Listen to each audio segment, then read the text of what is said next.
अथ सप्तश्लोकी दुर्गा। ॐ नमः चण्डिकायै। ॐ श्रीदुर्गायै नमः।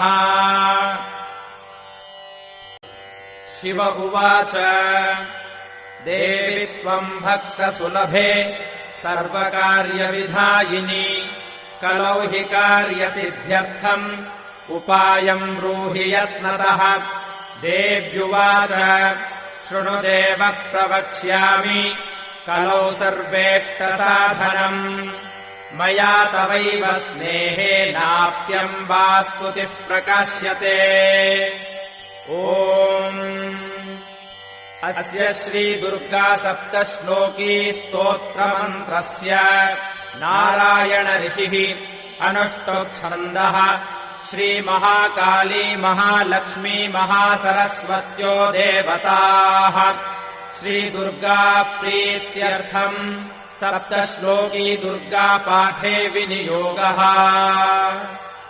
ॐ ज्ञानिनामपि चेतांसि देवी भगवती हि सा बलादाकृष्य मोहाय महामाया प्रयच्छति।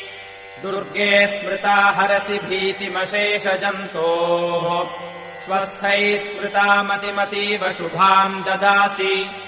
दारिद्र्यदुःखभयहारिणि का त्वदन्या सर्वोपकारकरणाय सदार्द्रचित्ता।